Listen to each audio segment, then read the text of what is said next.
Good morning, folks. Hey, we're going to do another rockfish or striper cleaning video and show you how I fillet the stripers today. We caught these, me and Carson, and we might even cook some of these babies, but right now we're going to clean them. I cut down beside the head. I'm using a 7-inch Dexter knife.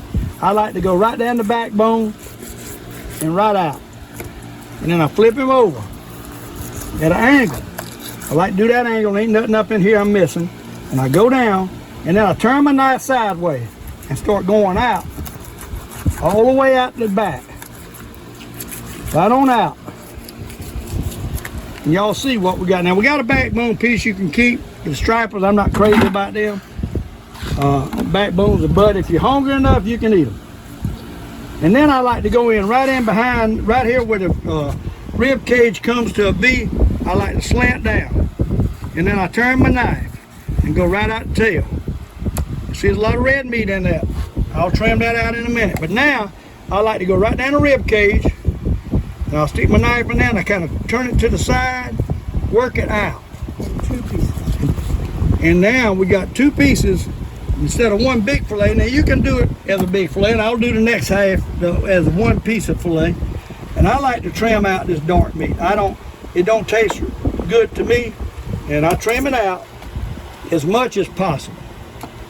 And you get it trimmed out, and if you put them babies in that yellow French's mustard, and of course, you know, you can keep them long, but I like the little nuggets. I like the little pieces like that. That's what I like, little pieces. We put that in the cold water over here. We got frozen bottles of water. We got stainless pans. Hey, then I'm gonna take and I'm gonna kind of bend down on each side and make it kind of bend up in the middle, and we're gonna trim the red meat out like that. And we got a little bit on the side we'll trim out. It's not necessary to get every little piece out, but every little piece you can get out, the better it'll taste. All right, and then if you got a stream of red meat down there, you kind of put a V on it, go down, come up, and you got that cut out. And the tail part right here is hard to get out sometimes, but you can do the same thing. That's the bloodline. It runs all the way through. The bloodline runs all the way through, and but anyhow, as much of that as you can get out, and you got a pretty nice piece of fish.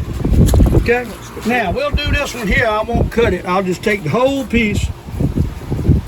Start at the tail.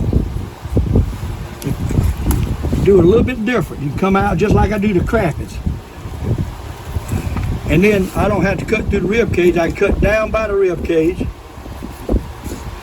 and then it pulls right out. Okay?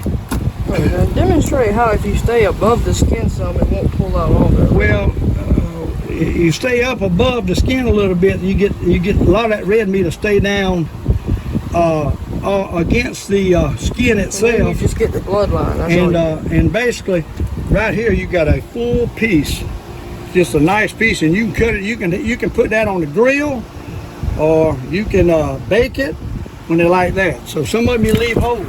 Now I'm gonna show you what I like. Now this is a little bit smaller one right here, but I do the same thing with the small one. Just go out, and you need I got a 7-inch Dexter knife. We got a Rapala board here that's really handy to lay them on and work with. You can clip them down, but my style, I don't clip them down to do it. I just do it like this. I'm much faster with this knife than I am with a electric knife. I've got 2 nice electric knives, but I'm faster like this. And there again, on one small like this, you can just go right off the bat, down by the rib cage, turn your knife, go out, and then you go in again, work it around, and go out the end like this. And see, if you tilt your knife up a little bit, you leave a lot of that red meat on that skin. So I tilt my knife up at an angle as I'm cutting through. And we ain't got as much red meat to get off. And of course, I like to trim it out. Just like that. Right on down to the end. Striper cleaning with the Old Fisherman and Carson. And hey, that's how we do it. And we got a nice piece of striper. Right there, a little edge we can cut off, a little fat. But hey, nice piece. And there again, you can have him hold. Now we'll do one more for you. Go right down across there, out. You stick it halfway and go out. You can do it that angle, kind of messed up on that one. Or you can go out right here at the front. And hey, you got it. Then you turn it around, trim all this off. You waste a little bit, but it's well worth it with a striper, because you really, unless you like the fishy taste, red meat needs to come out. If you like the fishy taste, leave it in. And there is a fine piece of fish. Loving life with the old fisherman.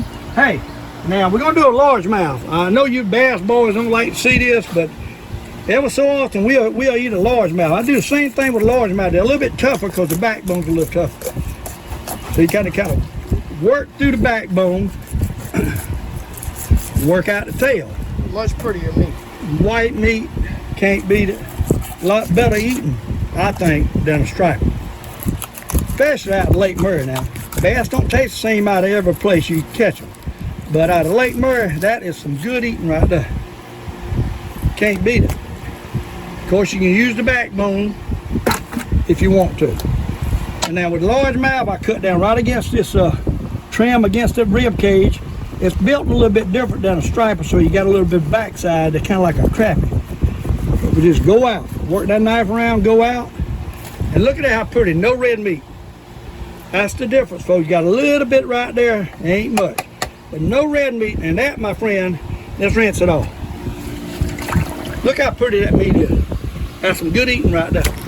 Then we'll do the other side, same way. Go down by the rib cage, kind of cut back around the rib cage and leave that little piece at the bottom. Get the knife blade in, turn the knife blade and go right down the skin. It's that simple. You got it done, folks. Old fisherman way, that's how you clean a striper and a largemouth bass. And for you people, we're gonna do a crappie since we got one here. We're gonna fillet this crappie. I'm doing the same thing. You go down the backbone. I've done it before, but we're gonna do it again. That's some real pretty meat. Real pretty meat. We'll show you the difference with a crappie fillet and a bass fillet and a striper fillet. All right, like I said, on the crappie now, hold the camera. On the crappie, I like to cut the skin off from the tail up before I even start trimming, because if you don't, you'll lose all this piece of meat right here on the back side. Then I trim like a V.